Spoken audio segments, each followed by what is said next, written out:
학생 여러분 반갑습니다. 오늘도 AI와 빅데이터가 바꾸는 세상 세 번째 시간 마저 보려고 하는데요. 우리가 이 생성형 AI가 어떤 것들이 되는지에 대해서 지난 시간들을 좀 살펴봤습니다. 오늘은요, 이 챗 GPT의 등장과 비즈니스 환경 변화라는 어떤 키워드를 가지고 같이 이야기를 나눠보도록 하죠. 오늘 이야기할 학습 내용들입니다. 우리에게 이렇게 많은 놀라움을 주게 된 챗 GPT를 만든 오픈 AI가 어떤 식으로 시작하게 되었는지 그 얘기를 좀 해보려고 하고요. 그 다음에 이 오픈 AI가 이렇게 비즈니스적으로 성장할 때 이 마이크로소프트와의 협업이 상당히 중요한 포인트가 있었습니다. 그래서 MS와의 연합에 대한 이야기를 해보려고 합니다. 또 이 챗 GPT가 어떤 식으로 동작하는지 이 생성형 AI의 어떤 원리들을 챗 GPT라고 하는 단어를 가지고 우리가 좀 가볍게 살펴보도록 하고요.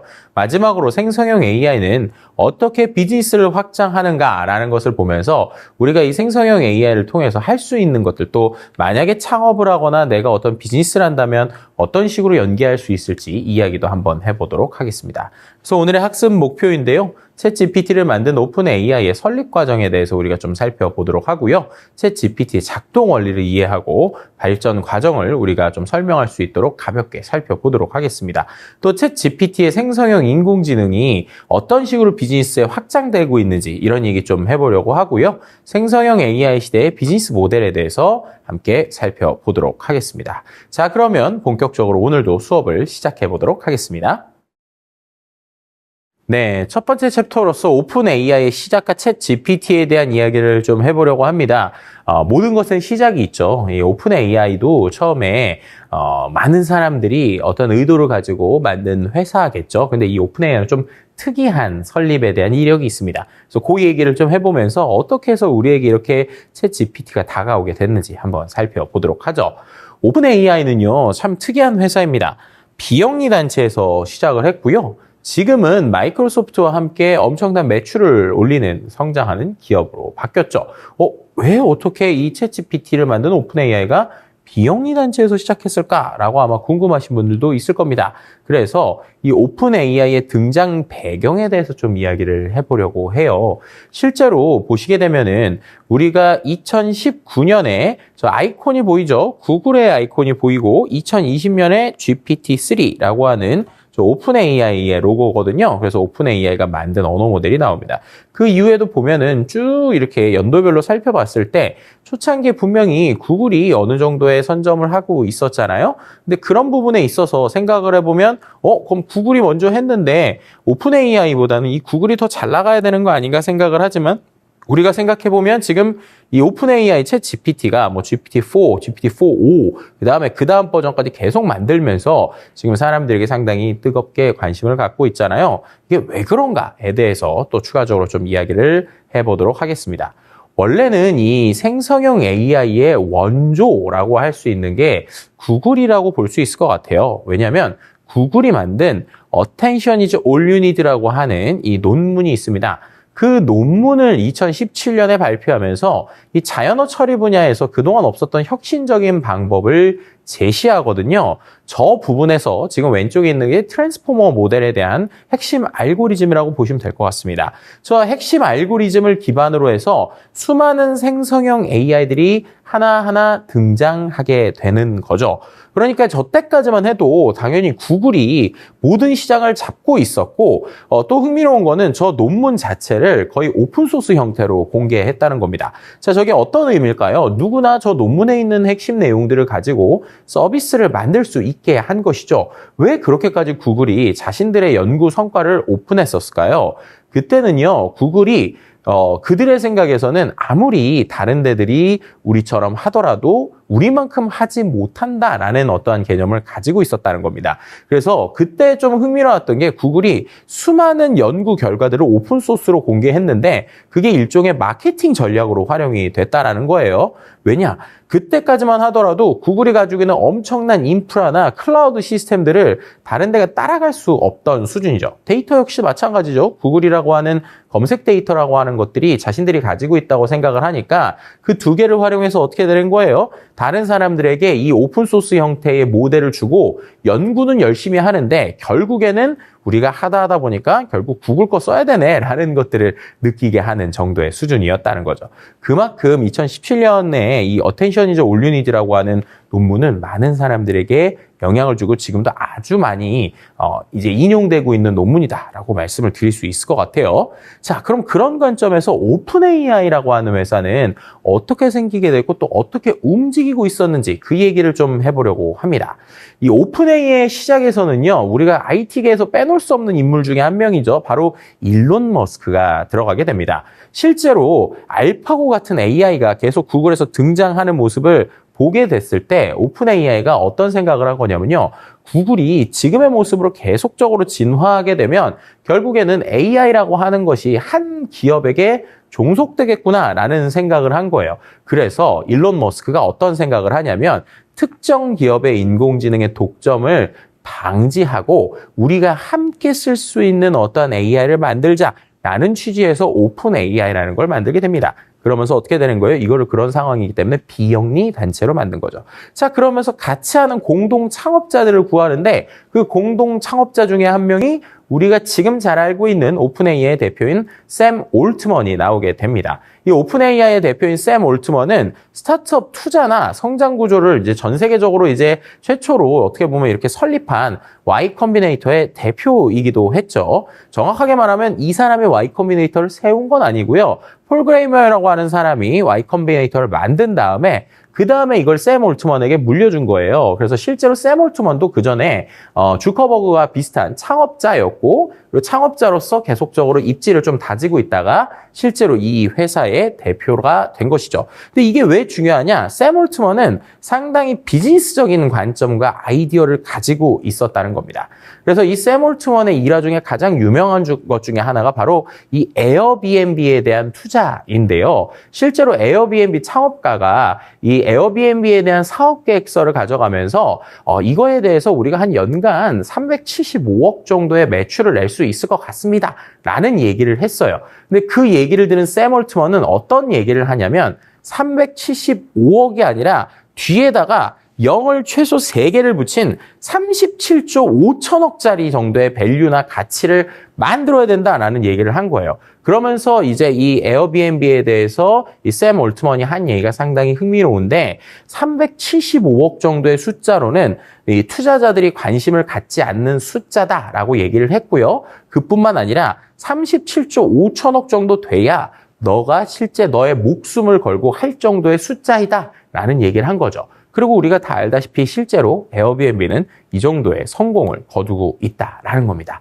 그래서 말씀드린 것처럼 당시 내민 숫자는 투자자에게 매력적인 숫자는 아니다. 그렇기 때문에 이 정도가 돼야 인생을 올인할 수 있다라는 얘기를 하면서 어떻게 된 겁니까? 이 스타트업 업계에서 비즈니스 모델을 만드는 샘 올트먼이 이러한 식으로 비즈니스를 키우고 있었던 상황이라는 거죠.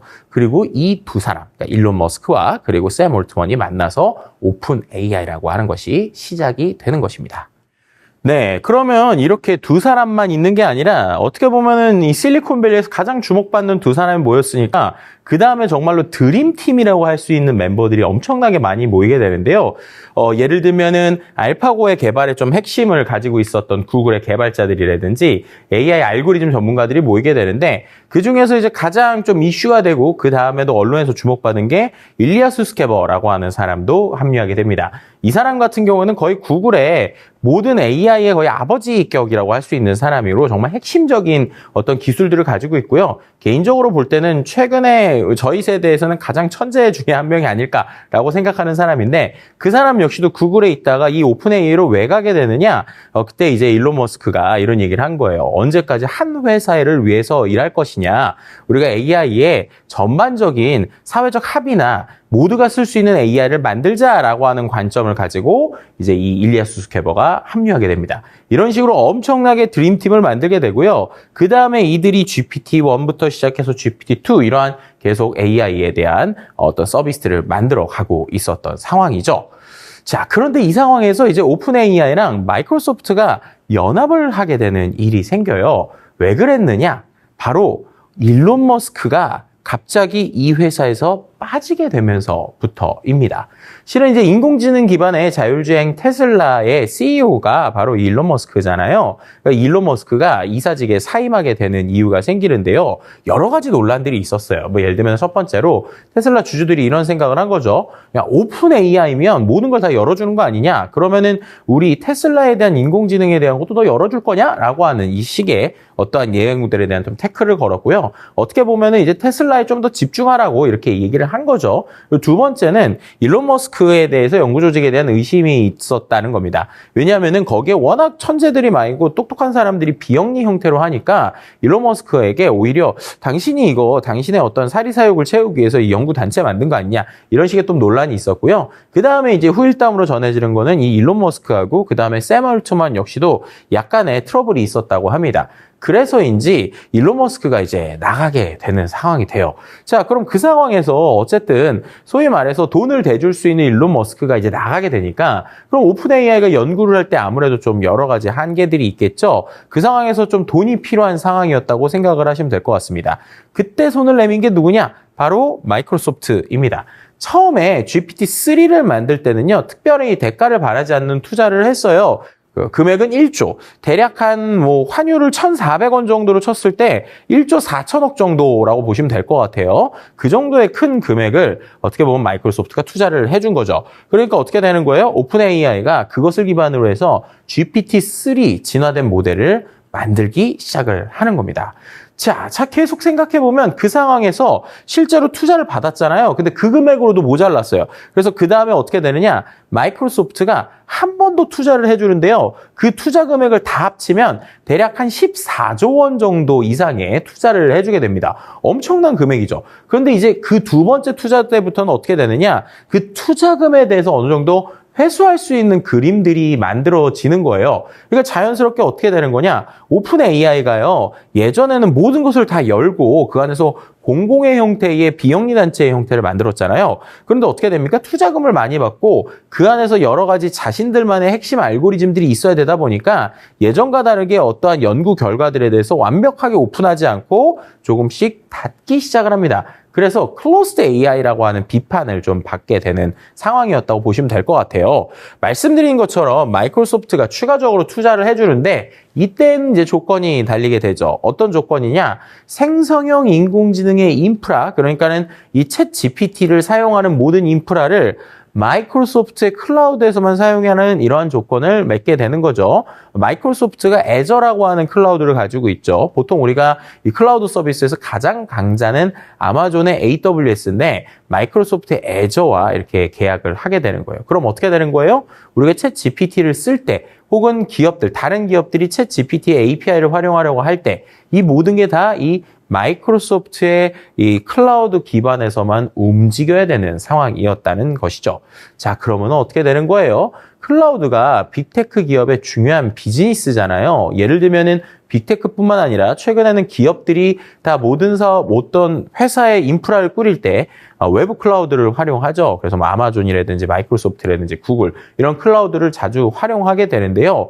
자, 그런데 이제 우리 회사에 인프라가 있어요. 근데 거기에다가 챗GPT 서비스를 붙이고 싶어요. 근데 그랬더니 어떻게 되는 거예요? 이 챗GPT는 다 이 마이크로소프트의 이 클라우드에서 잘 돌아가는 거예요. 그러니까 어떻게 되는 겁니까? 자연스럽게 마이크로소프트의 클라우드를 조금 선택하는 그림들이 나오게 되는 거죠. 그럼 이게 어떻게 되는 거예요? 챗GPT를 오픈, 그러니까는 이러한 기본적인 클라우드라고 하는 환경에 챗GPT 서비스가 얹혀진 마이크로소프트가 챗GPT 덕에 다른 기업들을 통해서 돈을 버는 이러한 구조들이 나오게 된다라는 것입니다.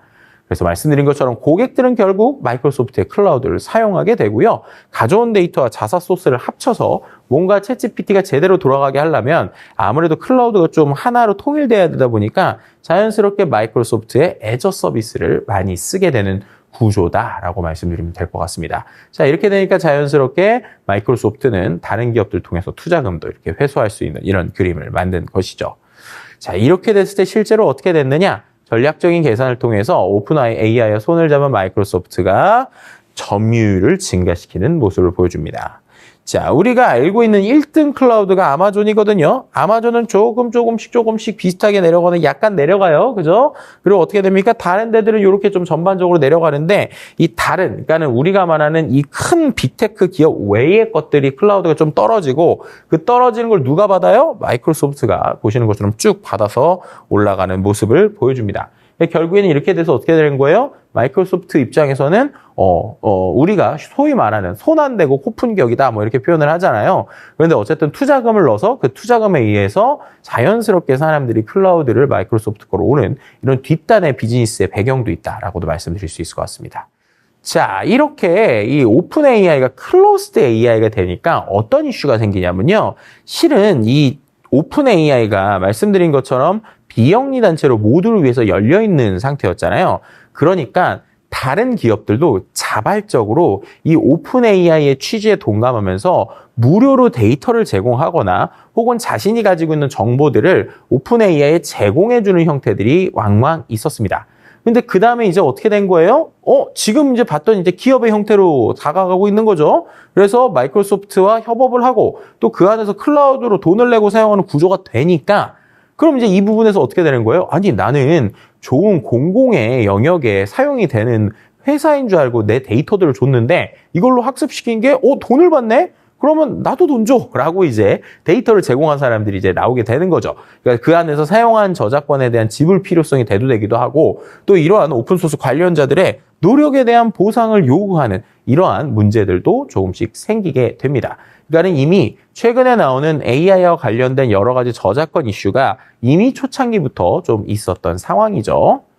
자, 그래서 어떻게 되는 겁니까? 이 마이크로소프트는 오픈 AI의 제휴를 통해서 지속적으로 AI 시장의 파이를 확대시켰죠. 그리고 오픈 AI는 엄청난 투자금을 통해서 마이크로소프트와 함께 진화된 GPT-4라고 하는 녀석을 그 다음에 업그레이드 시킬 수 있는 발판을 맞이하게 됐던 것입니다. 자, 결국에는 뭡니까? 자본과 비즈니스의 논리로 흘러간 게 이 오픈 AI라는 거예요. 그래서 초기의 목표였던 인공지능의 민주화랑은 좀 대조되는 모습을 보여주죠. 그리고 스타트업 상당한 샘 올트먼도 결국에는 자본과 비즈니스 논리에서 우리가 움직임을 갖게 된다는 겁니다. 그게 어떻게 보면은 현재 오픈 AI의 역사와 현실이다라고 말씀을 드릴 수 있는 것이죠.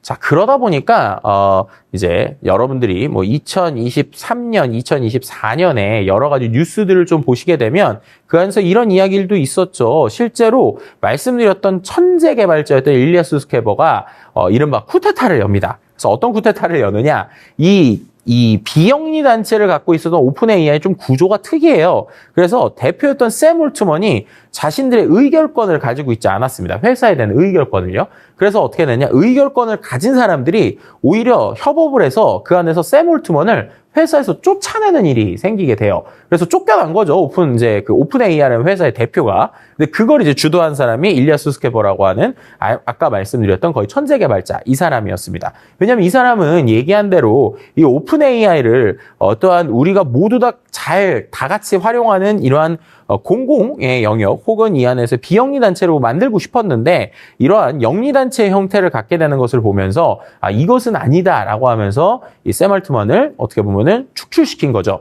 근데 결국 어떻게 됐습니까? 축출된 샘 알트먼이 다시 오픈 AI로 돌아오게 되는데 그 과정도 상당히 드라마틱해요. 중간에 갑자기 축출되니까 마이크로소프트의 CEO가 어떤 얘기를 하냐면 그럼 너 만약에 오픈 AI에 못 있으면 마이크로소프트 사장이라도 해라 라는 얘기를 해서 잠깐 며칠 동안 사장을 하기도 합니다. 근데 다시 어떻게 돼요? 오픈 AI 직원들이 우리는 샘 올트먼을 원한다 라고 하면서 다시 샘 올트먼이 그 자신의 회사로 돌아가게 되는 이런 해프닝이 있었고요. 그리고 나서 어떻게 됐느냐? 조금 시간이 지난 후에 말씀드렸던 일리아 수스케버는 자연스럽게 회사를 나가게 됩니다. 그래서 실제로 지금 이 오픈 AI는요, 처음에 시작했었던 공동 창업자들 대부분이 나간 상태입니다. 그리고 나서 어떻게 되는 거예요? 정말로 이 샘 올트먼이 생각했었던 어떤 비즈니스 구조들, 욕심냈었던 걸로 계속 달려가고 있는 이런 상황이다라고 말씀을 드리면 좋을 것 같네요. 자, 지금까지 말씀드렸던 이 AI 비즈니스의 흐름 어떠신가요? 이 생성형 AI가 그냥 있는 게 아니구나 라고 느끼실 겁니다. 자, 그렇다면은 이번에는 이렇게 만들어진 챗 GPT 그리고 생성형 AI가 어떻게 동작하는지에 대해서 좀 이야기를 좀 해보려고 합니다. 실은 이 동작 원리는 그렇게까지 복잡하진 않아요. 왜냐하면 어떻게 보면 이 생성형 AI 자체가 엄청난 데이터를 넣고 그 데이터에서 이제 알고리즘이 그 안에서 움직이면서 나오는 것들이 되게 크거든요. 근데 그럼에도 불구하고 이 구조를 좀 알아놓으면 여러분들이 편하실 것 같아서 오늘은 어떠한 수학적인 방법론이나 아니면 알고리즘적인 설명이 아니라 누구나 쉽게 이해할 수 있도록 비유를 해서 이 GPT의 동작 원리에 대해서 한번 설명을 해보도록 하겠습니다. 자, 그러면은 챗 GPT의 작동 원리부터 한번 보도록 하죠. 자, 챗 GPT의 작동 원리는요, 생각해보면 생성형 인공지능의 대표격이잖아요. 그런데 이 작동 원리는 외국어를 배우는 사람과 상당히 유사하다라는 겁니다. 챗 GPT는요, 처음에 출시되고 사람들에게 상당히 놀라움을 줬잖아요. 그러니까 자연스럽게 챗 GPT의 작동 원리나 이걸 어떻게 지나는지에 대해서 탐구를 하는데 이런 것들이 말씀드린 것처럼 외국어를 배우는 사람과 되게 유사하구나라고 하는 부분들이 좀 발견이 됩니다. 자, 이거를 알 수 있는 게 뭐냐면요. 챗 GPT라고 하는 것의 약자를 좀 보면 좋을 것 같아요. 그래서 GPT라고 하는 것에 모든 것이 담겨 있는데 G는 제너러티브, 그러니까 생성을 한다는 겁니다. 생성. 자, 이 생성은 우리가 알고 있는 검색하고는 좀 달라요. 그래서 기존 정보를 기반으로 새롭게 만든다는 겁니다. 그래서 이따가 좀 설명을 드리도록 하고요. 그 다음에 있는 P, 이건 pre-trained죠. 그래서 사전에 학습된 정보를 기반으로 한다는 겁니다. 그리고 T는 뭐예요? 트랜스포머. 우리가 앞서서도 살펴봤었던 트랜스포머 모델이죠. 그래서 언어 처리를 하는 알고리즘인데 저거를 이제 좀 요약을 하면 사전에 학습된 정보를 갖고 생성을 한다라고 보시면 될 것 같아요. 언어 처리 알고리즘을 기반으로. 그죠? 그래서 이거를 정리하면 언어 처리 알고리즘의 사전 학습된 데이터를 바탕으로 그때그때 말을 생성한다라고 하는 게 이 챗 GPT라고 하는 단어가 담고 있는 원리입니다. 자, 그럼 이게 어떤 개념일까요? 예를 들어서 과거에 우리가 전통적인 챗봇을 만든다라고 할 때는요, 그거는 사람의 방식을 AI에게 적용하려서 전문가처럼 만들려는 시도를 했어요. 예를 들면 AI가 대한민국의 수도는 이라는 것을 답변하기 위해서는요, 기본적으로 질문과 대답에 대한 규칙을 형성하는데 대한민국이라는 것이 무엇인지에 대해서 일단은 알아야겠죠, AI가. 그 다음에 어떻게 되는 거예요? 수도가 어떤 뜻인지를 알아야겠죠. 그리고 그 안에서 답변을 줄 때 서울이다 라고 하면 이게 답변이 서울이야 라고 하는 것도 알겠지만 서울이 어떤 건지도 알아야겠죠. 그 다음에 이거를 기반으로 해서 어떻게 되는 거예요? 질문과 대답에 일종의 규칙을 형성해 주는 겁니다. 룰을 만들어 준 거죠, 룰을. 그런데 이렇게 룰을 만들면 어떠한 문제가 있어요. 어떤 문제가 있느냐? 대한민국의 수도는 이라고 할 때는 정확하게 답변을 하는데 예를 들어서 대한민국의 제2수도는 이렇게 질문을 하면 AI가 당황을 하는 거죠. 제2수도? 왜냐하면 나는 수도는 배웠는데 제2수도는 뭔지 모르는데? 라고 해서 어떻게 되는 거예요? 문장이 변하면 달라진 문장에 대한 인식이 불가능해서 기존의 AI 학습 방식으로는 정답이 도출이 어려운 상황이 발생했던 거죠. 그래서 이게 어떻게 보면 인공지능이 지금까지 3번의 어떠한 붐이 불었는데 두 번째 붐이 불 때 1980년대, 90년대 때 일종의 전문가 시스템이라고 하는 것의 한계가 여기 있었다는 거예요. 무슨 말입니까? 우리가 알고 있는 똑똑한 전문가처럼 만들기 위해서 수많은 데이터를 줬는데 그 데이터와 일치하거나 비슷한 것들은 답변을 하는데 그 외에 전혀 그 데이터에 없거나 아니면은 전혀 생뚱맞은 질문을 했을 때는 답변을 제대로 못하는 거죠. 그렇게 되니까 어떻게 되는 거예요? 여러분들이 기억하시겠지만 TV에 붙어있는 챗봇 아니면은 스마트폰에 기존에 있었던 챗봇들 우리가 뭔가 물어보면 얘가 자꾸 뭐라고 그래요? 다시 말씀해 주세요. 혹은 잘 알아듣지 못했습니다. 아니면은 제가 모르는 내용입니다. 라는 식의 답변이 나오는 이유가 바로 여기 있었다라고 말씀을 드리면 좋을 것 같아요. 자, 그런데 우리가 한번 이렇게 생각을 해보자고요. 챗 GPT라는 것은 그러면 기존하고 뭐가 다른가라는 겁니다. 말씀드린 것처럼 기존의 룰 베이스 같은 경우에는 하나하나 뜻을 주고 그것에서 학습을 한 다음에 학습된 내용을 쭉쭉쭉쭉 본 다음에 매칭을 하는 거잖아요. 그런데 생성형 AI의 이 챗 GPT는 그렇게 하는 게 아니라 그냥 데이터를 주는 거예요. 그냥. 예를 들면 빈칸을 채우게 하기 위해서 먼저 학습을 시키는 건데 그냥 블로그에 있는 내용을 학습하는 겁니다. 예를 들면은 블로그에 사람들이 글을 뭐 대한민국 수도 서울에서 일어나 이렇게 썼을 수도 있죠. 아니면 일본의 수도에 있었던 도쿄 이런 식으로 수많은 글들이나 데이터가 있다고 생각해 보세요. 그러니까 이건 뭐예요? 사람이 작성한 문맥을 그냥 통으로 주는 거예요. 그 다음에 이 데이터를 엄청나게 줘서 학습을 시킵니다. 그 다음에 이걸 갖고 어떻게 하느냐? 일단은 이 안에서 관련된 내용을 뱉어내게 하는 거예요. 자, 그럼 이건 뭐랑 비슷한 거냐? 이렇게 생각하시면 됩니다. 우리가 고등학교 때 수능을 보잖아요. 근데 수능을 볼 때 수학의 정석을 한번 생각해 보세요. 수학의 정석을 우리가 공부를 한 다음에 두 가지로 우리가 수학 문제를 풀기도 하죠. 첫 번째 방식은 뭐예요? 정말로 내가 이 수학의 어떤 공식들을 잘 알고 완벽하게 이해한 다음에 문제를 푸는 방식이 있지만 두 번째로 또 어떤 방식이 있어요? 그냥 모의고사 문제 열심히 푸는 거죠. 그래서 내가 무슨 말인지도 모르겠고 무슨 뜻인지도 모르겠는데 모의고사 문제 풀다 보니까 어떻게 돼요? 대충 그 느낌을 알게 되는 거예요. 이런 거 보통 언제 씁니까? 내가 완전히 점수가 안 나올 때 대충 절반이라도 맞추고 싶으면 내가 정석부터 보게 되면 머리 아프잖아요. 아니면 그 안에서 어떠한 규칙 보게 되면 머리 아프잖아요. 그러니까 비슷한 문제 계속 풀어보는 거예요. 대충 우리가 점수를 맞히는 이 방식입니다. 자, 이 방식이니까 어떻게 되는 거예요? 그냥 학습을 많이 해서 마치 우리가 논문도 한 편 볼 때가 아니라 만약에 사람이 논문을 똑같은 주제를 10,000편을 봤다고 생각해 보세요. 그럼 어떻게 되는 거예요? 그냥 그래 이거야 라고 하는 내용들이 나오게 되는 거잖아요. 그래서 그런 형태로 수많은 데이터를 줘서 그냥 얘가 뜻은 모르는데 대한민국 수도 하면 그 다음에 그냥 서울 나오던데 라고 생각하게 하는 방식이다 라고 보시면 될 것 같아요. 좀 이해가 되시나요? 그래서 이런 방식을 트랜스포머 모델에서 우리가 쉽게 설명해서 빈칸 채우기라고도 보통 표현을 합니다. 자, 그래서 답을 도출할 때 어떻게 되는 거예요? 확률적인 계산이 내포되는 겁니다. 그래서 말씀드린 것처럼 대한민국의 수도는 땡땡이다 라고 할 때 저 땡땡에 대해서 빈칸을 채우는 거죠. 근데 빈칸을 채울 때 어떻게 된다는 거예요? 말씀드린 것처럼 수많은 데이터들, 뭐 예를 들면 사람들이 블로그에 글을 썼던, 책에 글을 썼던, 논문에 글을 썼던 그 내용들을 보면서 어떻게 되는 거예요?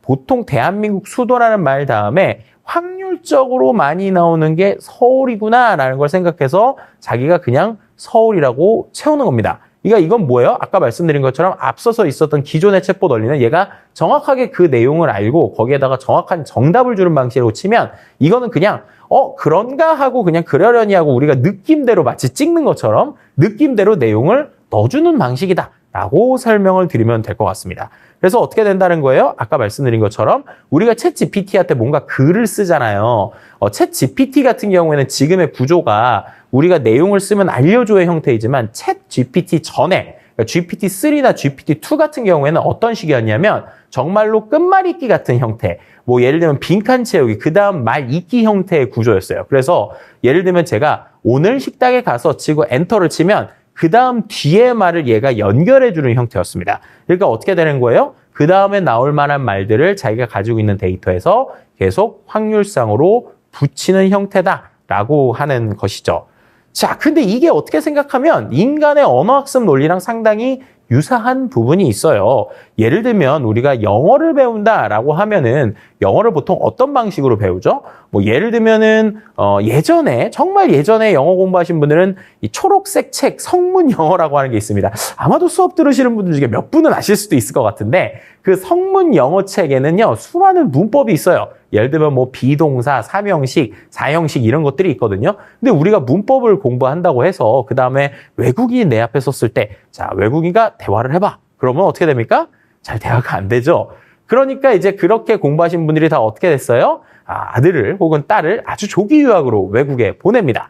그러면 어떻게 됩니까? 의미를 모르는 상태에서 어렸을 때 그냥 계속 듣고 말하는 거예요. 그러니까 어버버버 하면서도 어쨌든 듣고 얘기를 하니까 그 다음에 어떻게 되는 거예요? 만약에 hello my name 다음에 is가 나오는 거를 문법으로 배우는 게 아니라 그냥 자연스럽게 얘기하다 보니까 되는 이러한 형태라고 보시면 될 것 같아요. 오히려 그런데 말은 누가 더 잘합니까? 실제로 두 번째로 배운 사람들이 말 자체는 더 잘하죠. 그래서 생성형 AI의 원리가 좀 이러한 형태에 가깝다라고 말씀을 드릴 수 있을 것 같아요. 그래서 아까 말씀드린 것처럼 어떻게 되는 거예요? 네이티브 랭귀지. 그러니까는 우리가 정말로 원어민이라고 하는 사람들은 어떤 구조적인 생각을 하는 게 아니라 그 안에서 바로바로 나오게 되잖아요. 그게 결국에는 우리가 알고 있는 여러 가지 책이나 생각에서 혹은 내 주변에 있는 사람들과의 대화에서 일어나는 거잖아요. 결국 그걸 데이터 관점으로 보면 수많은 데이터에서 얻은 확률과 통계로 다음 단어를 예측하는 방식이 이 트랜스포머 모델이 가지고 있는 어떤 함이다라고 말씀을 드릴 수 있을 것 같습니다.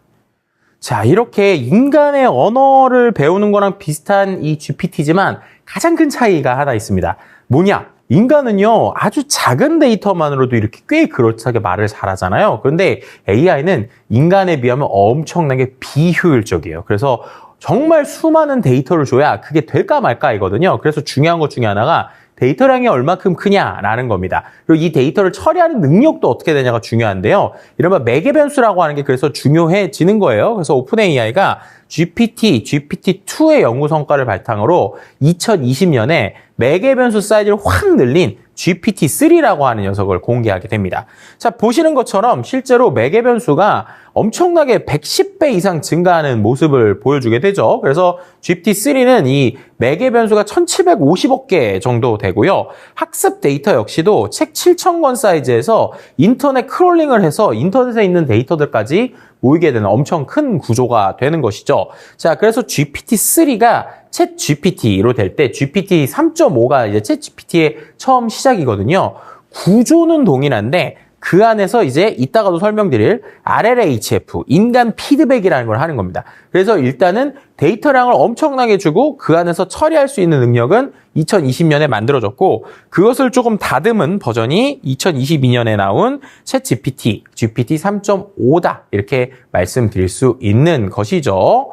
자, 그러면 아까 말씀드린 것처럼 빈칸 채우기의 정확도가 되게 중요한 거잖아요. 왜냐하면 얘가 그 다음에 나오는 확률상에서 나오는 건데 GPT-3가 되니까 급상승했다는 거예요. 왜냐? 아까 말씀드린 것처럼 일단 학습 데이터량이 엄청나게 증가하는 거죠. 그래서 책 7,000권에서 인터넷 크롤링 데이터가 추가되니까 5천억 토큰의 텍스트라고 보시면 됩니다. 저 토큰이라고 하는 구조는 언어에 따라 다르긴 한데 그냥 아주 쉽게 표현하면 우리로 치면 단어라고 생각하시면 돼요. 그래서 한글 5천억 단어 이상의 텍스트가 쓰여졌다. 뭐 이렇게 설명을 드리면 조금 날 것 같습니다. 그죠? 자, 그 다음에 어떻게 되는 거예요? 인간의 뇌 구조와 유사한 상태에서 앞서 말씀드린 것처럼 기본적으로 딥러닝이라고 하는 것은 인간의 뇌의 구조를 모방하는 건데 이 안에서 뇌 시냅스라고 하는 게 있거든요. 이 시냅스가 쭉 온몸에다가 정보를 빠르게 전달하는 역할을 모방하고 있는 게 딥러닝이에요. 그러니까 인간의 이 시냅스랑 비슷한 게 이 매개 변수라고 생각하면 좀 쉬울 것 같은데요. 이 매개 변수 자체가 어떻게 된 거예요? 15억에서 1750억개로 엄청나게 늘어난 거죠. 이게 가능한 이유가 뭘까요? 인간의 뇌는 어떻게 보면 하나잖아요. 그런데 이 컴퓨터라고 하는 건 어떻게 되는 겁니까? 여러 개를 붙일 수 있다는 거죠. 그래서 GPU를 여러 개를 병렬로 붙이게 되면 마치 여러 개의 뇌를 연결한 효과가 되는 거예요. 그러니까 그만큼 비효율적인 컴퓨터를 최대한 활용하고 엄청나게 데이터를 많이 넣거나 그 안에서 기술적인 것들을 높여서 어떻게 되는 거예요? 인간과 비슷하게 흉내를 내는 거죠. 그래서 인간의 뇌구조와 유사한 파라미터를 증가를 시키고 그 안에서 진화를 시키니까 그것이 어떻게 되는 겁니까? 기존에 못했던 것들을 해내기 시작하는 거예요. 근데 제가 여기서 표현을 할 때 이 이후로는 인공지능이 더 이상 발명이 아니라 발견이라는 표현을 씁니다. 왜냐하면 AI 연구자들도 이게 이만큼 느니까 된다라고 생각한 게 아니라 해보니까 된 거예요. 그러니까 지금 이게 뭔가 트랜스포머 모델이 제대로 안 돌아가네? 그러면 데이터 더 넣어보자. 안 되네? 그러면 우리가 GPU 더 붙여보자. 안 되네? 매개변수 넣어보자. 이러다 보니까 어떻게 된 거예요? 얘가 되네? 라고 갔다는 거죠. 그래서 인공지능이 발명이 아니라 발견의 영역이다 라고 생각하는 것들이 되게 중요한 포인트라고 저는 생각을 합니다.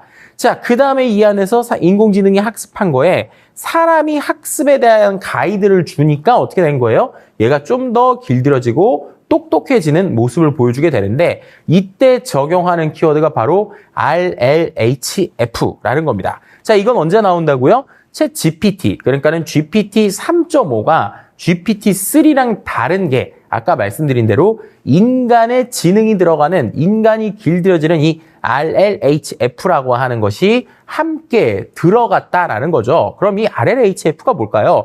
영어로 보면은 Reinforcement Learning from Human Feedback인데 그러니까 인간이 강화 학습을 시킨 거예요. 자, 인간이 피드백 학습을 시킨 겁니다. 자, 그럼 이게 왜 필요할까부터 말씀을 드릴게요. 일단은 인간이 피드백을 줬다는 거는 AI가 뭔가 결과물을 냈는데 그 결과물에 대해서 야, 이거는 괜찮은 거야, 이건 틀린 거야, 이걸 좀 고쳐야 돼 라는 걸 시키는 겁니다. 자, 근데 이거는 뭐랑 비슷한 거냐면요.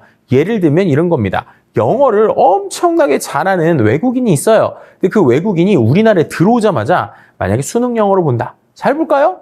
잘 못 봅니다. 왜 그럴까요? 우리가 다 알다시피 수능 영어는 일반적인 회화랑은 좀 다르죠. 그러니까 어떻게 되는 거예요? 이렇게 영어를 잘하는 친구한테도 기본적으로 우리가 말하는 어떠한 수능에 대한 원리를 좀 알려줘야 되는 거예요. 그래서 그런 식의 테크닉들을 알려주거나 얘가 제대로 못하는 말들을 고쳐주는 이런 과정이라고 보시면 될 것 같은데요. 이 역시도 어떻게 보면 아이를 키우는 거랑 상당히 비슷한 부분이 있습니다. 자, 이 부분도 같이 한번 설명을 드려볼게요.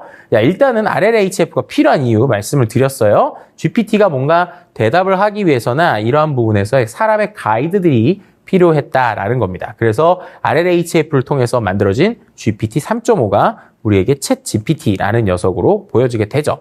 자, 그럼 이 RLHF가 어떤 식으로 동작하는지 3단계를 좀 말씀드릴 수 있을 것 같습니다.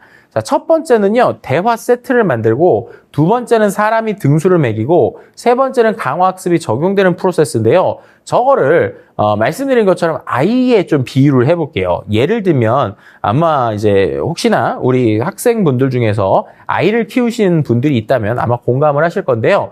아이가 집에서 잘 자라요. 그래서 얘는 어린이집도 안 가봤어요. 그러다가 이제 5살에 유치원을 보내려고 해요. 근데 얘가 말은 어느 정도 이제 좀 합니다. 그런데 이 상황에서 이제 처음에 유치원을 가려니까 어떻게 됩니까? 엄마가 걱정이 되는 거예요. 그래서 얘한테, 예를 들면 저희 아들이 수찬인데, 수찬이한테, 수찬아, 만약에 선생님이 뭔가 얘기를 하면 선생님한테는 존댓말로 얘기를 해야 돼 라는 걸 알려주는 거예요. 이걸 왜 알려줄까요? 집에서는 만약에 얘는 아이가 엄마 아빠와 반말로 대화를 하고 있었어요. 그런데 이 반말로 대화하는 상태에서 얘가 유치원에 간다고 했을 때 반말로 하면 안 되잖아요. 그러니까 처음에 어떻게 되는 거예요? 우리 어른들이 이 아이한테 기본적으로 요렇게 질문을 하면 이런 식으로 답변을 해야 돼라는 일종의 세트를 만들어주는 거예요. 그래서 존댓말도 얘기하지만 예를 들면 이렇게 하는 거죠. 수찬아, 너 화장실 가고 싶잖아? 그러면 화장실 가고 싶을 때 거기에 있어서 선생님 저 화장실 가고 싶어요. 이렇게 얘기를 해야 돼? 라고 해서 어떻게 되는 겁니까? 대화 세트들을 하나하나 만들어주는 게 1단계예요. 그죠? 이해되시죠? 그래서 여기서는 전문가들이 기본적인 대화 세트를 만들어서 AI한테 이런 질문이 오면 이렇게 답변하는 거야 라는 걸 넣어주는 거예요. 자, 그러면 두 번째는 이거를 가지고 AI가 뭔가 사람한테 질문을 하기 시작하는 겁니다. 자, 이건 뭐랑 비슷한 거냐면요. 아이가 이제 유치원에 갔다 왔어요. 근데 유치원에 갔다 와서 엄마한테 물어보는 거예요. 엄마, 그런데 선생님께서 이것저것 물어보시는데 예를 들면은 내가 만약에 배고플 때 있잖아요. 엄마, 내가 배고플 때 선생님한테 어떻게 하면 돼요? 그러면서 얘가 만약에 이렇게 생각하면 돼요. 1번, 맘마라고 얘기합니다. 2번, 밥 줘! 라고 얘기한다. 3번, 선생님 저 배고파요! 라고 얘기한다. 4번, 선생님 배고파! 라고 얘기한다. 어떤 게 제일 좋은 걸까요?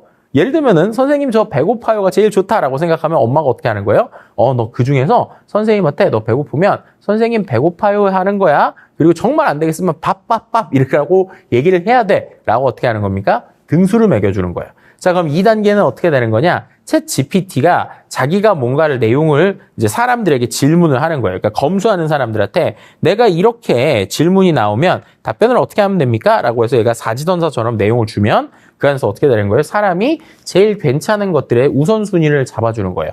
자, 저 2단계가 계속적으로 되게 되면 어떻게 되는 거예요? 마지막에는 마치 아이들이 처음에는 엄마한테 물어보기도 하고 그 안에서 또 어떻게 됩니까? 엄마가 뭘 가르쳐주기 하는 저 단계들을 하다가 어느 순간부터는 자기가 그렇게 안 해도 스스로 이제 이런 것들이 있으면 이렇게 대답하면 되겠구나라는 걸 느끼게 되잖아요. 그게 바로 강화학습이라는 거예요. 그래서 어떻게 되는 겁니까? 이 사람이 그렇게 학습하는 것처럼 이 AI도 알려준 것들과 자기가 계속 룰을 익히게 되면 그 안에서 스스로 뭔가를 조금 깨닫는 이런 형태들이다라고 말씀드리면 될 것 같습니다. 그래서 어떻게 되는 거예요? 결국에는 인간의 피드백을 가지고 얘가 똑똑해진 게 챗 GPT라는 거죠. 그래서 인공지능 플러스 인간징에 합쳐져 있는 게 바로 이 챗 GPT다라고 말씀을 드릴 수 있을 것 같습니다.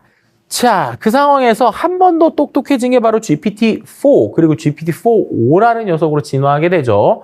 GPT 3.5보다 더 자연스럽고 고난이도의 문제들을 정확하게 해결하게 되는데요. 예를 들면은 작사, 작곡 같은 이런 것들을 할 때 창의성을 기반으로 해서 예전보다 훨씬 더 풍부한 내용들을 주게 됩니다. 그러니까 그만큼 또 데이터도 많이 있고 학습을 하는 거죠. 예를 들면 이런 걸 하는 거예요. 이거 같은 경우에 어떤 거냐면요.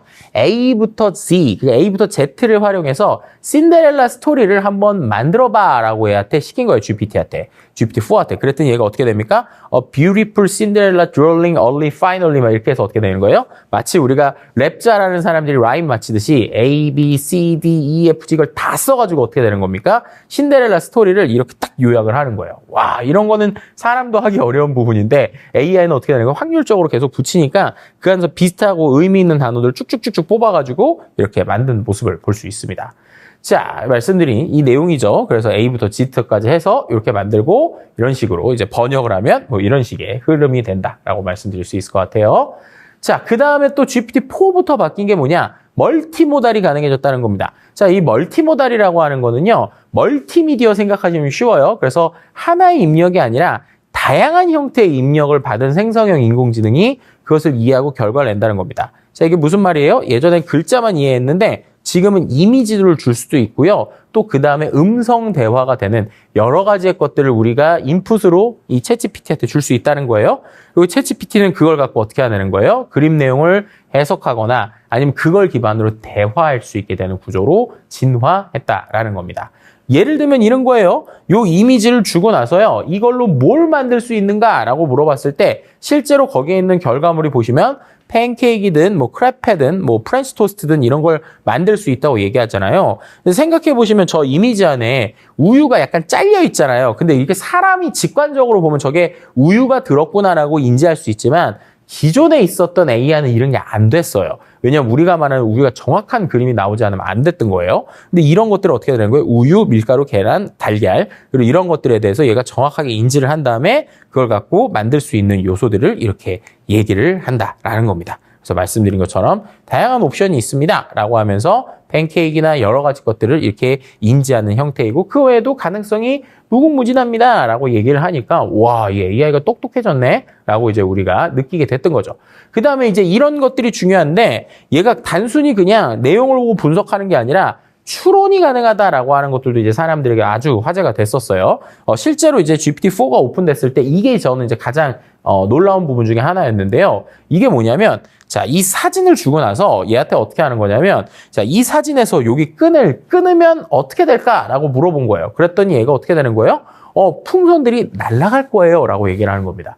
이게 우리에게 되게 별거 아닌 것 같잖아요. 근데 이게 이제 제가 볼 땐 되게 중요하고 그리고 이 부분을 보고 사람들이 되게 놀랐던 이유는 뭐냐면 기존에 우리가 이런 이미지를 주면 얘는 그냥 풍선 하나하나라고 생각하지 이 풍선의 원리나 이 풍선에 헬륨이 들었기 때문에 이렇게 올라갔다라는 건 인지를 못한다는 거예요. 그냥 풍선이지라고 생각을 한 거죠. 그런데 이제 그런 상태에서 끈다라고 하면 뭐 그냥 끊어지지라고 대답을 하는데 얘는 어떻게 된 거예요? 이 풍선을 보고 이 풍선이 왜 떠 있는지에 대한 그 원리까지 인지하고 있는 거예요. 그 상황에서 어떻게 되는 거예요? 자르면 날아가는 거죠 라고 하는 식의 논리적인 해석이 된다라는 겁니다. 그래서 이 부분부터 사람들이 이게 단순히 이미지를 보고 읽어내는 게 아니라 그 이미지에 있는 내용을 기반으로 얘가 데이터를 연결을 한 다음에 추론을 하고 거기에서 답변을 하는구나 라고 하는 게 이제 많은 사람들을 놀래킨 이유라고 볼 수 있을 것 같습니다. 자, 그 다음에 또 그뿐만 아니라 얘가 이미지를 인식하는데 단순한 이미지뿐만 아니라 이런 수학 문제 같은 것들도 인지를 한다는 거예요. 그래서 시험 문제에 손글씨로 써져 있는 것 혹은 문제 이런 것들을 직접 찍거나 아니면은 파일을 올리게 되면 그 문제에 대한 해석 풀이를 하게 되는데 풀이 과정을 심지어 단계별로 설명하는 모습도 보여줍니다. 그래서 어떻게 되는 거예요? 결국에는 수학을 잘하는 친구가 나에게 생긴 거랑 비슷한 형태라고 보면 되겠죠. 그래서 그 안에서 수학 문제 풀이를 하기도 하고 학습 유도를 하기도 하고요. 실은 이제 저는 뭐 예를 들면 이런 것들도 활용을 합니다. 수학 부분은 아닌데 예를 들면은 제가 챗GPT한테 어떤 문제를 준 다음에 그 문제랑 비슷한 문제 5개만 내봐 뭐 이런 형태로 합니다.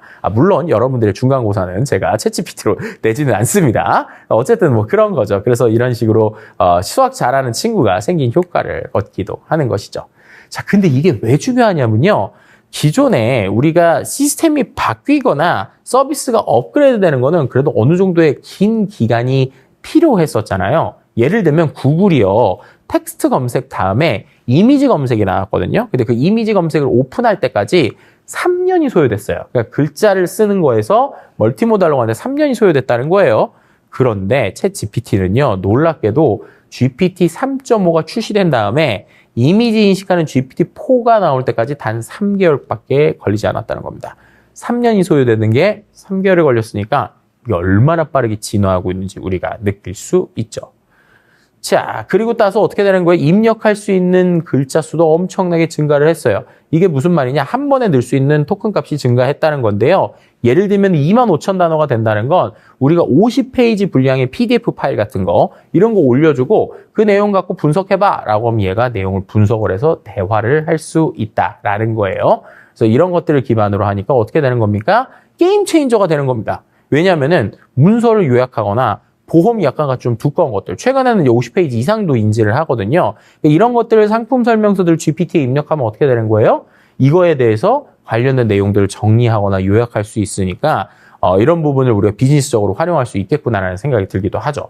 또 생성형 AI가 잘하는 게 어려운 단어를 쉽게 바꾸는 걸 잘하거든요. 그럼 예를 들면 특정 보험 약간의 어려운 단어들을 뭐 예를 들면 초등학생도 이해할 수 있게 쉽게 바꿔달라라는 것들이 되니까 이 부분에 있어서는 전문가들의 역할 혹은 기존의 전문가들이 해주지 못했던 역할들까지 얘가 좀 해줄 수 있는 부분에서 상당히 놀라움을 주고 있습니다.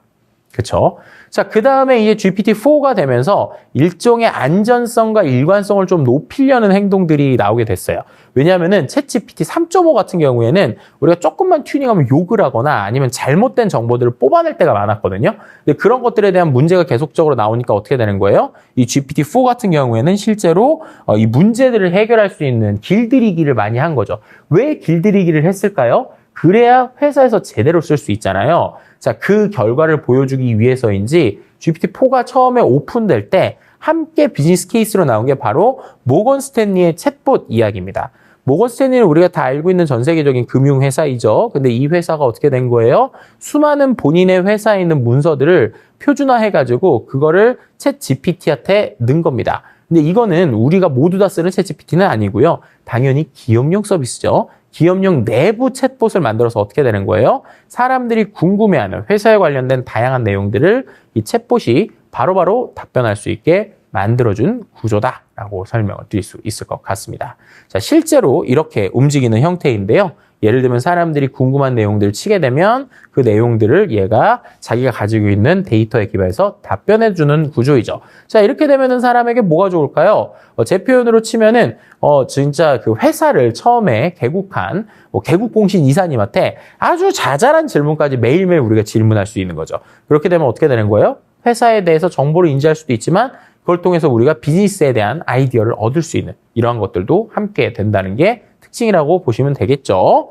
자, 결국에 이렇게 빠르게 변하는 GPT-4가 나오게 되니까 기업들이 더욱더 놀라게 되는 거예요. 와, 이게 지금까지랑 다르게 이미지도 인식하고 이렇게 되는데 금방 되네? 라고 하니까 어떻게 되는 겁니까? 더욱더 본격적으로 나머지 빅테크들, 그러니까 구글이라든지 애플이라든지 이런 곳들이 더욱더 인공지능에 투자하게 된 어떤 기폭제가 됐다라고 말씀을 드릴 수 있습니다. 자, 그리고 나서 시간이 더 지나서 2024년 5월 13일 날 GPT-4.5라고 하는 녀석이 발표됩니다. 기존의 GPT-4가 아닌 GPT-4.5는요, 옴니라는 뜻인데 거의 모든 것에서 우리가 잘 쓸 수 있다라고 하는 이러한 의미를 가지고 있죠. 그리고 이 GPT-4.5 같은 경우에는요, 어디에서 이제 많은 사람들이 놀라게 됐냐면 대화를 아주 부드럽게 하는 GPT라고 하는 녀석이 많은 사람에게 놀라움을 준 거예요. 기존의 GPT-4 같은 경우에도 일반적인 대화는 가능했습니다. 근데 GPT-4.5는요, 단순한 대화가 아니라 정말로 사람과 대화하는 수준까지 됩니다. 예를 들면 GPT-4에서는 대화를 하면 일종의 워키토키 같은 느낌이었거든요. 무슨 말이냐? 내가 얘기를 해요. 그 다음에 저쪽에서 얘기를 합니다. 인공지능이 뭔가 얘기를 하죠. 근데 인공지능이 얘기를 하는데 그 이야기가 다 끝날 때까지 기다렸다가 그 다음에 제가 얘기를 했어야 됐어요. 근데 GPT-4.5는 어떻게 되느냐? 말하고 있는데 야야 말 그만해. 그럼 어떻게 돼요? 말을 중간에 끊습니다. 그리고 또 어떻게 되느냐? 데모에서 보여준 것들인데 얘가 목소리도 마음대로 바꿔요. 그래서 실제로 사람이 얘기하는 것 같은 느낌도 주기도 하고 예를 들면 로봇의 사랑에 관한 이야기를 해달라라고 했을 때 얘가 옛날 옛적에 이렇게 얘기하니까 사람이 야 그렇게 말고 좀 더 감정적으로 드라마틱하게 그랬더니 얘가 옛날 옛적에 이렇게 얘기하기도 하고요. 그 다음에 로봇 얘기니까 음성을 로봇처럼 얘기해봐 그러면 옛날 옛적에 이렇게 얘기하기도 합니다. 그리고 이제 정말로 이제 데모에 보시면 이게 상당히 재밌어요. 그리고 가장 흥미로웠던 게 뭐냐면 이 데모에서 실제로 사람이 야 너 그거 이제 말하지 말고 지금 네가 얘기한 거 약간 노래처럼 만들어봐 이렇게 얘기했더니 GPT-4가 갑자기 한숨을 하 하고 쉬어요. 그 다음에 어떻게 하느냐 정말로 로봇 목소리로 옛날 옛적에 이런 식으로 노래를 하는 이러한 형태들을 보면서 상당히 흥미롭고 놀라운 부분들이 우리에게 왔다는 것을 알 수 있는 거죠. 사람과 대화하고 상호작용하는 AI가 실시간으로 우리에게 오는 상황이 GPT-4가 오면서 우리에게 도달되고 있는 상황이라는 것입니다. 자, 실제로 그 다음에 앞서서 GPT-4 같은 경우에는 수학 문제를 우리가 페이퍼로 주고 그것을 확인해라 라고 하는 식으로 풀 수 있었다고 그랬잖아요. GPT-4.5는요, 스마트폰에 카메라 앱을 켜가지고 그 앱을 통해서 비춰주면서 직접 문제를 실시간으로 쓰면서 이 문제 좀 풀어줘 라고 하는 것들이 가능해지는 요소들이 나오게 된다는 거죠. 정말로 과외 선생님이 옆에 있는 느낌을 우리가 받을 수 있는 것이고요. 그렇게 되다가 이제 마지막으로 저 데모한 사람이 감동을 먹었는지 잠깐만 기다려 내가 너에게 보여줄 게 있어 라고 챗GPT한테 얘기한 다음에 화면으로 딱 비춰줘요. 그랬더니 뭘 썼느냐 이 사람이 I love 챗GPT라고 쓴 거를 이제 GPT한테 카메라로 비춰준 거거든요. 그랬더니 갑자기 GPT가 너무 고마워 이런 식으로 감동하는 모습까지 보여줍니다. 자, 이렇게까지 진화하는 놀라운 것들이 GPT-4.5로 오면서 우리에게 보여지고 있는 상황이다 라고 말씀드릴 수 있을 것 같고요. 그뿐만 아니라 GPT-4.5는요, 데스크탑 버전으로도 좀 들어갑니다. 일단 맥용으로 먼저 들어가게 됐는데, 맥에서 실제 이러한 그 데모를 하는 GPT를 보게 되면, 우리가 코드를 쓰고 있다가, 예를 들면 프로그래밍 코드를 쓰고 있다가 잘 몰라요. 그럼 어떻게 되느냐? 챗GPT를 실행을 시키는 거예요. 데스크탑용. 그 다음에 막 목소리를 어떻게 하느냐? 화면에 있는 코드를 좀 해결할 수 있도록 너가 좀 자문을 해줘. 이런 식으로 하면은 코드를 어떻게 고치면 되고 내용을 붙이는 이런 내용들까지 나오게 되는 거죠.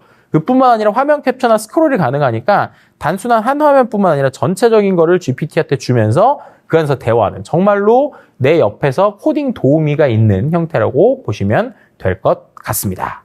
자, 이러한 변화들이 우리에게 오는 놀라운 생성형 AI, GPT-4.5의 모습까지 보여드렸는데요.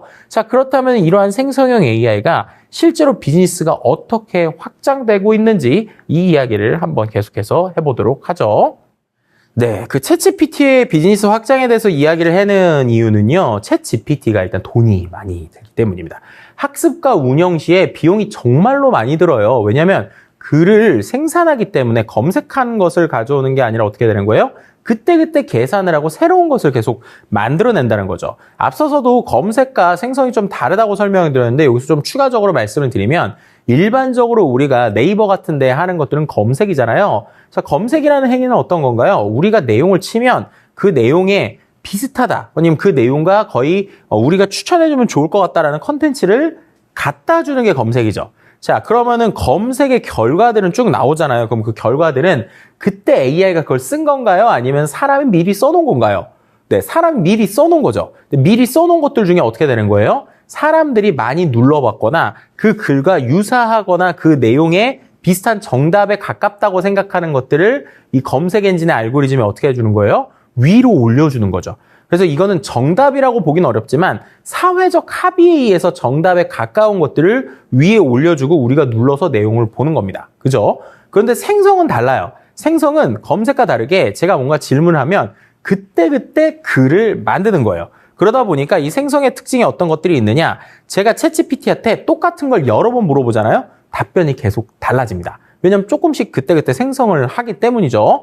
자, 그 다음에 또 어떻게 되느냐? 얘가 그때그때 생성을 하다 보니까 이게 정답이라고 보기 어려운 부분들도 나와요. 왜냐면 확률상으로 글을 붙이기 때문이죠. 그래서 이런 오류들을 계속 잡는 작업이 말씀드린 것처럼 RLHF라고 하는 행동을 그래서 지금도 오픈 AI가 계속 해주고 있어요.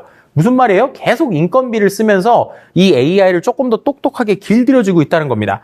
그럼 어떻게 되는 거예요? 그때그때 글을 생성을 하니까 그때그때 계산을 하고 새로운 것을 만드니까 데이터들을 계속 업데이트해야 되니까 비용이 굉장히 크게 들겠구나 라는 생각을 우리가 하게 되는 것이죠. 자, 그래서 이 부분을 보고 많은 이제 어떤 평론가들이나 IT 전문가들이나 경제학자들이 이런 얘기를 하는 거예요. 결국에는 이 돈이 챗GPT 매직 끝낼 것이다. 왜냐하면 너무나도 많은 돈이 드니까 지금 챗GPT를 운영하는 오픈 AI가 돈을 많이 벌더라도 과연 그것을 다 유지할 수 있을까라고 하는 생각이 드는 거죠. 왜냐? 대부분 아직까지 무료로 쓰고 있는 모델을 어떻게 비즈니스 모델화 할 수 있을 거냐? 이것이 제대로 되지 않으면 문제가 생긴다는 겁니다.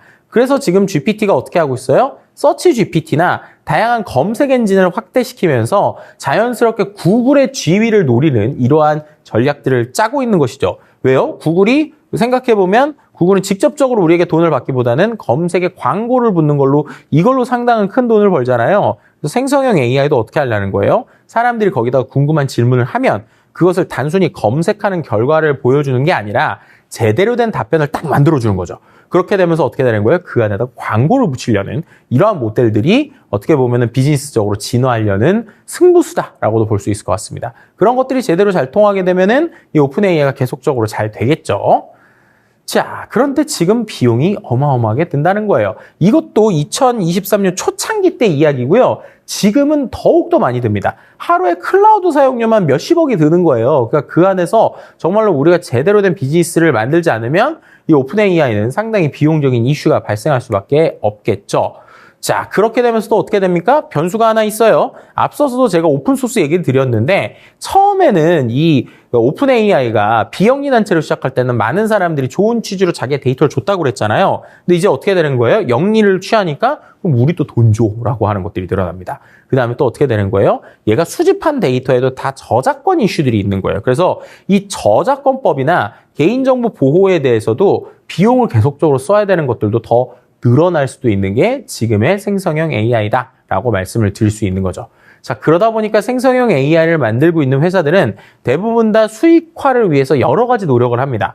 그 중에서 가장 대표적으로 기업에게 제공하는 서비스가 바로 API 비즈니스라고 생각하시면 돼요. 자, API 비즈니스라는 게 뭐냐? 예를 들면 내가 챗 GPT에 있는 수많은 서비스를 기업에 붙이고 싶어요.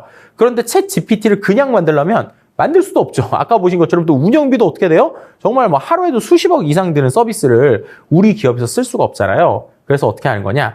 엔진만 빌려오는 겁니다. 그죠? 우리가 전체적으로 다 만드는 게 아니라 우리 껍데기가 있고 거기에 있는 엔진만 빌려와가지고 서비스로 붙여서 쓰는 방식이다라고 말씀드리면 될 것 같아요. 그럼 이렇게 되면 어떻게 돼요? 사용료가 드는 거죠. 그래서 이 생성형 AI가 주는 결과물을 우리 코드로 가져와가지고 우리 서비스에 붙여서 우리 서비스가 더 똑똑하게 만들어지게 하는 방식이라고 보시면 될 것 같습니다.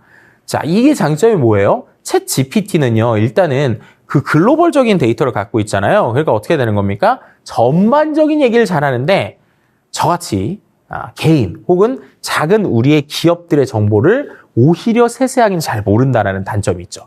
왜냐면 얘는 인터넷에 있는 정보를 크롤링을 했고 인터넷에 없는 정보 같은 건 잘 모를 수도 있고 그 안에서 확률적으로 대답을 하기 때문에 만약에 아주 작은 회사 같은 경우는 오히려 내용을 잘 모를 수도 있다는 거예요. 자, 그럼 이 부분에서 API로 이걸 가져오게 되면 어떤 장점이 있느냐? 기본적으로 이 API로 데이터를 가져올 때 그 부분에 있어서 추가적으로 우리 회사의 정보를 추가시킬 수 있다는 겁니다. 자, 그리고 한국 입장에서는 이게 더 필요한 이유가 뭐냐면요. 기본적으로 이 챗 GPT가 구조적으로 볼 때 한국 데이터는 상대적으로 아주 적다라는 거예요. 그죠? 한 3% 정도 됩니다. 대부분 다는 영어로 되어 있는 데이터들이에요. 그러니까 어떻게 되는 거예요?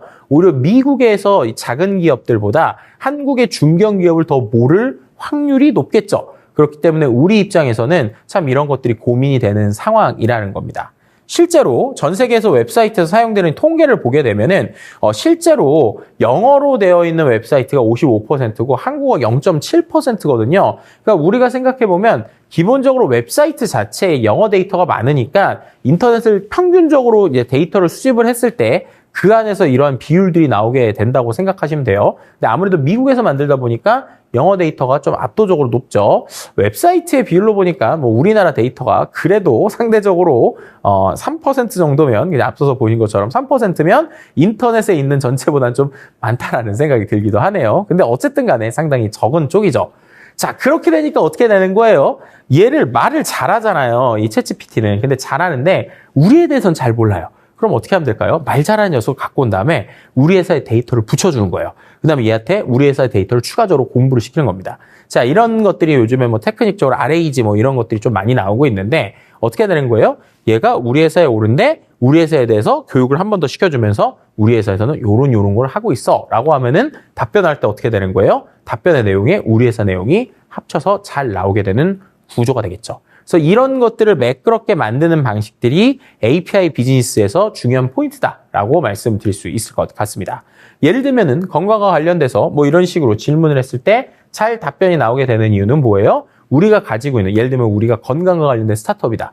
건강과 관련된 데이터를 어떻게 되는 겁니까? API로 가져오게 되는 챗GPT가 쭉 오면서 답변을 하기 전에 그 안에서 우리 데이터를 한번 보고 그 다음에 답변을 하니까 얘가 답변이 매끄럽게 되는 이런 구조다라고 말씀을 드릴 수 있는 거죠.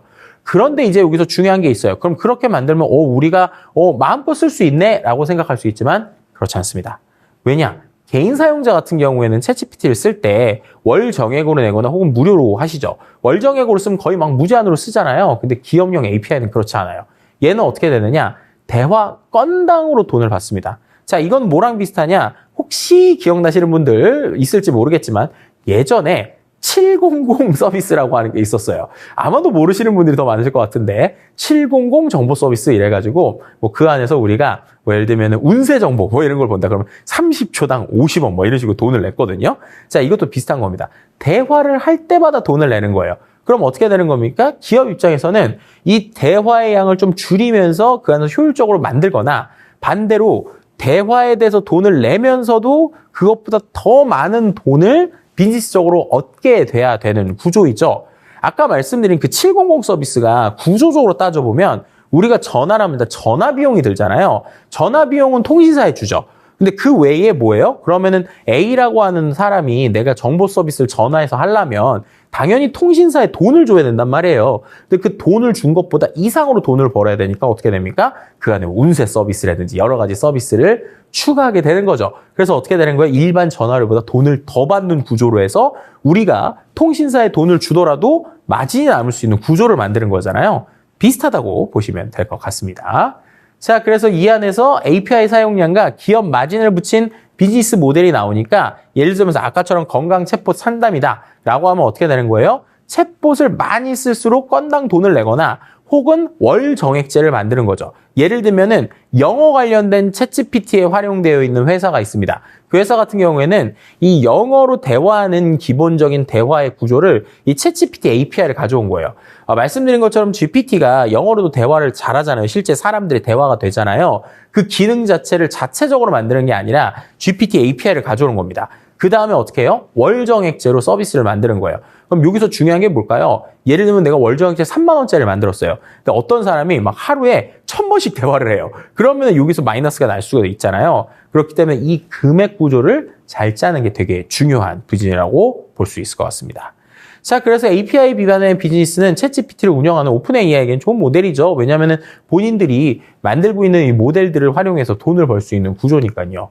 자, 그런데 이제 이 부분에서 이제 마이크로소프트 입장에서 좀 고민이 되는 부분이 있어요. 왜냐하면 오픈 AI가 개인정보를 다루거나 사용자에게 할 때 좀 우리에게 걱정되는 부분이 있다는 거예요. 예를 들면은 실제로 우리나라에서도 삼성전자가 이 챗GPT 초기에 어떤 이슈가 있었냐면 GPT에다가 개발자가 이게 코드를 잘 써주니까 본인이 어떤 코드에 대해서 리뷰를 해달라고 쓴 거죠. 근데 어떻게 된 거예요? 그 내용이 이 오픈 AI에 넘어갔다. 이런 것들이 좀 기사에서 화제가 된 적이 있어요. 왜냐? 기본적으로 대화하는 내용들의 대부분에 있었던 로그를 오픈 AI가 학습용으로 쓰기 때문입니다. 자, 그런 것들이 있고 그 다음에 오픈 AI가 비즈니스적으로는 이제 말씀드린 것처럼 우리는 개인 정보를 이제 기본적으로 우리가 프롬프트 입력하는 것들을 기업의 API에선 가져오지 않습니다라고 얘기를 하긴 했지만 그럼에도 불구하고 사람들이 불안한 거죠. 왜냐하면은 상대적으로 좀 업력도 좀 짧고 이제 해외 유출에 대한 걱정도 있고 이런 부분들이 있다는 거예요. 자, 그래서 이 부분에서 요즘에는 마이크로소프트가 어떤 식으로 전략을 짜고 있냐면 마이크로소프트 애저, 그러니까 클라우드 기반에서 하는 별도의 API를 제공합니다. 이게 조금 헷갈릴 수도 있는데 오픈 AI, 그러니까 챗GPT에서 직접적으로 운영하는 API 서비스가 있고요. 그 외에 마이크로소프트가 갖고 있는 애저 클라우드 기반에서 운영하는 두 가지 타입이 있어요. 그래서 그 안에서 우리나라에서는 마이크로소프트가 대부분 본인들의 클라우드에서 안정적으로 영업을 하면서 우리는 계속 클라우드 해왔던 데기 때문에 이런 개인정보나 이런 것도 걱정할 필요 없다라고 이야기를 하고 있는 상황입니다. 물론 다른 클라우드들 역시도 이런 식으로 언어 모델에 대한 기업에 적용을 하는 API 비즈니스를 많이 만들고 있는 상황이라고 볼 수 있을 것 같습니다. 자, 그러면 이런 식으로 생성형 AI가 기존에 있는 서비스랑 합쳐졌을 때 어떤 파워를 보일 수 있을까요? 예를 들면 대표적으로 하나 정도 소개를 드리면 생성형 마인드맵을 만드는 서비스인데요. 윈지컬이라는 툴입니다. 생각해 보시면 기본적으로 마인드맵이라고 하는 건 기존에도 이제 온라인에서 그림을 그릴 수 있게 서비스 형태로 제공해 주는 건 많았어요. 근데 내용은 어떻게 해야 됩니까? 내용은 내가 넣었어야 됐습니다. 근데 이건 어떻게 하는 거냐? API를 붙인 겁니다. 그럼 이 서비스 안에서 예를 들면 저렇게 보시는 것처럼 뭐 생명보험사를 위한 챗 GPT 활용법 이렇게 쓴 다음에 눌러요. 그래서 아이디어를 만들어라 라고 하면 여기 보시는 것처럼 자기가 마인드맵을 탁탁탁탁 그리는 겁니다. 마인드맵을 그리는 것뿐만 아니라 내용을 채워주는 거죠. 그럼 이제 사람이 어떻게 하는 거예요? 보고 마음에 드는 거는 놔두고 마음에 안 드는 건 지워버리면 되겠죠. 그 다음에 또 어떻게 돼요? 더 마음에 드는 게 있으면 그 다음에 디벨롭 해봐 하고 한 번 더 버튼을 누르면 계속적으로 마인드맵을 늘려가는 모습을 볼 수 있습니다. 자, 이게 어떻게 되는 거예요? 챗GPT 안에서도 어떤 정보의 내용을 써봐 그러면 써주긴 하거든요. 그런데 이런 마인드맵 구조로는 나오지 않잖아요. 근데 원래 이 회사는 마인드맵 같은 이러한 그림을 그려주는 서비스를 하는 데인데 여기에다가 챗GPT 같은 API가 붙으니까 사람들이 아주 간편하게 쓸 수 있는 이런 구조의 형태로 비즈니스가 나온다라는 겁니다. 자, 지금까지 보신 것처럼 이 생성형 AI라는 것들이 여러 가지 형태로 우리에게 적용되고 있는데요. 챗 GPT가 만들어주는 API, 그 외에도 다양한 API들을 활용해서 우리가 기업에서 혹은 내가 하는 프로젝트에 어떻게 적용할 수 있는지 생각해 보신다면 수많은 재미있는 아이디어들이 탄생할 겁니다. 자, 그러면 오늘의 내용을 한번 같이 정리해 보도록 하겠습니다. 자, 오늘의 내용을 한번 정리해 볼까요? 오늘은 오픈 AI의 시작과 챗 GPT에 대한 전반적인 얘기를 했죠. 그래서 말씀드린 것처럼 오픈 AI가 어떻게 시작됐는지 이 얘기를 좀 드렸습니다. 그래서 처음에 있었던 일론 머스크나 샘 올트먼에 대한 이야기도 드렸고요. 그러다가 말씀드린 것처럼 이 일론 머스크의 이슈가 생기면서 자연스럽게 이 오픈 AI가 마이크로소프트와의 연합을 하는 이러한 모습들에 대한 이야기도 오늘 드리게 됐습니다. 자, 추가적으로 우리가 챗 GPT의 작동 원리에 대해서 좀 배웠었죠. 기억하시지만 챗 GPT 안에 다 들어있다고 그랬죠. 그래서 G는 제너러티브, 그죠? P는 프리트레인드, 그 다음에 T는 트랜스포머. 그래서 이거를 좀 짧게 설명하면은 뭐죠? 미리 가지고 있는 데이터로 생성을 하는 빈칸 채우기 모델이다. 이렇게 이제 설명을 드렸습니다. 자, 그 다음으로 GPT의 발전 과정에 대해서 우리가 살펴봤는데요. GPT는 말씀드린 것처럼 생성형 인공지능이 다 그렇지만 인간과 다르게 아주 비효율적이라고 말씀드렸죠. 그래서 엄청난 데이터와 엄청나게 많은 인프라들이 필요합니다. 그래서 그런 것들을 활용하는 방식들에 대해서 이야기를 드렸고, 그렇게 되더라도 얘가 말을 할 때 자꾸 이상한 얘기를 하거나 잘못된 얘기를 하는 건 결국 사람이 길들여줘야 된다고 그랬잖아요. 그래서 길들여주는 RLHF에 대한 설명을 좀 드렸습니다. 그래서 결국에는 챗 GPT라고 하는 녀석이 GPT 버전으로 치면 3.5 버전부터 시작이 됐고, 그때부터는 엄청나게 많은 데이터, 그리고 그 안에서 쓸 수 있는 파라미터 값, 그런 것들이 합쳐져 있는 상태에서 RLHF까지 된 녀석이 등장한 것이죠. 자, 그리고 나서 GPT-4가 되면서 어떻게 됩니까? 멀티모달이라고 하는 것들이 된다라고 말씀드렸어요. 그래서 이미지도 이해하고 대화도 하는 이러한 녀석들이 됐고 훨씬 더 똑똑한 녀석이 됐었습니다. 그 녀석이 되니까 어떻게 되는 거예요? 그 다음에 많은 사람들이 이걸 어떻게 활용할 수 있을지에 대해서 훨씬 더 많이 연구하고 투자하고 관심을 갖게 된 계기가 여기 있었다라고도 말씀을 드렸습니다. 자, 그래서 이 챗GPT라고 하는 것들이 비즈니스가 확장되고 있는데요. 말씀드린 것처럼 GPT라고 하는 녀석은 돈이 많이 드는 녀석입니다. 왜냐하면 검색이 아니라 그때그때 만들기 때문이죠. 그렇기 때문에 수익을 낼 수 있는 다양한 아이디어들이 필요했고, 그 아이디어 중에 하나가 바로 이 API 비즈니스다라는 것입니다. 그래서 실제로 이 API를 가지고 다양한 응용을 할 수 있고 그 안에 있는 수많은 서비스들이 등장하고 있는 모습을 볼 수 있는데요.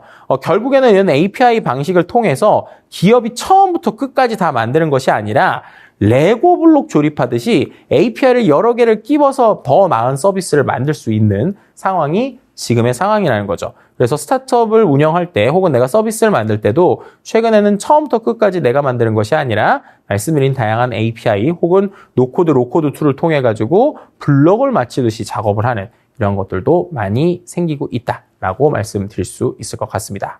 자, 오늘은요, 이 오픈 AI의 역사 그리고 챗GPT의 이모저모에 대한 이야기를 해봤는데요. 다음 시간에도 오늘처럼 또 재미있는 이야기로 여러분들과 같이 만나 뵙도록 하겠습니다. 오늘도 수업 들으신다고 고생 많으셨습니다. 다음 시간에 뵙겠습니다. 감사합니다.